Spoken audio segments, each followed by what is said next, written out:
Hi folks, another short review, this time on an aftermarket digital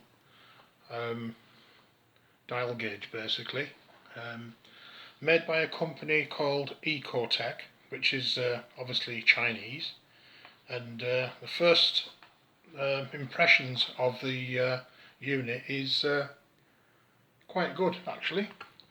The arm here you can see came separately. I think it was about £10, something like that, and I've already commented on that, and that's a very good product for the money, very good indeed in fact. And the case for the dial gauge comes in a nice hard case and very well made, and then inside what you get is a dial gauge, and the dial gauge itself, it's made out of quite substantial and aluminium. It's quite a thick, substantial aluminium body actually, and a really solid metal back held on with 4 screws. And on the front we obviously have a conversion from inches to millimeters, on and off, and 0. This particular model, they do 2 types. They do this one where you have to turn the unit on and off manually, and then they do this one where you touch the plunger and it comes on automatically. There's two different types, so whoever buys one of these in the future, if it comes on, you've got this one when you touch there, and that one there itself will go on only when you push the button. So if you lift the plunger on that one, you see it won't come on. Lift the plunger on that one, it doesn't work. On this one it does.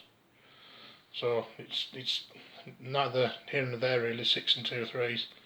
So we'll go and have a look what else you get in the box. You get a separate back, which is for the screw-on types rather than the held by the main shaft itself. The one that's in the stand there is held in around the shaft there. There's a little nip screw here at the side. And then you can also use this type where you change the back over. So you've got that type as well, so you've got best of both worlds. So what I'm going to do now is an accuracy test.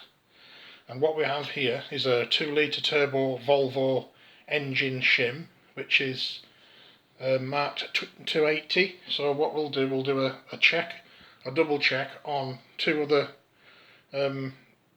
micrometers that I have, just to check that that's an accurate reading.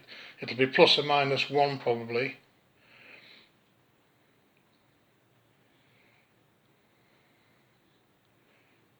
Measure it in a few places. So we've got there 2.801 basically. So that's the this is a snap-on gauge, which is Mitutoyo. So that shows 2.81 on the micrometer, and then this is a Mitutoyo Digimatic, quite an old one. So we'll zero that and check it on this as well. And that gives 2.81 as well, so we know it's a 2.81. So now comes the aftermarket Chinese digital gauge. So we'll turn it on and just let it normalise. 0. We'll do a plunge and a rest, and it goes back to 0 again. Do that a couple of times just to make sure that it's normal.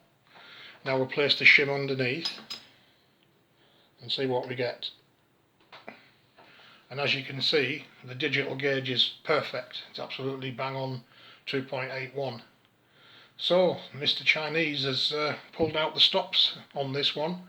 I say really, it's quite a heavy thing, weighs quite a few ounces, and the cover on the front, it's not just a thin cover, it's quite a thick crystal glass on the front there, so it's exceptionally well made for £14. That's what they are.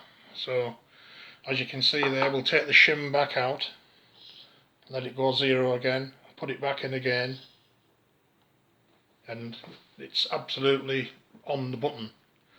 It says plus or minus 0.1. Well, it's actually better than that. It's actually spot on.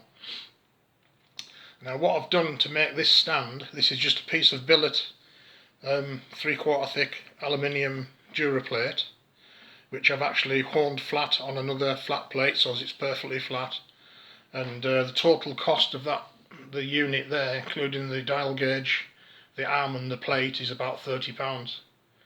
So there's a highly accurate homemade thickness gauge, digital thickness gauge, and I'm really pleased with it. Even if you push on the arm, you're going to get some flex in, which you would, but it flexes back exactly to where you want it, back to 2.81. So that's a successful test with 2 Mitutoyos, which are the industry standard, the best basically, and the cheap Chinese aftermarket.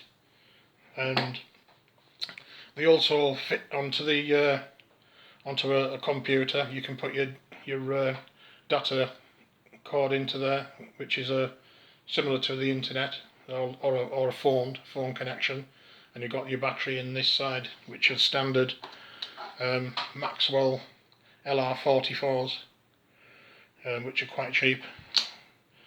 So I think that's a successful review, and worth the money. So I'd recommend one if anybody was looking for a cheap alternative.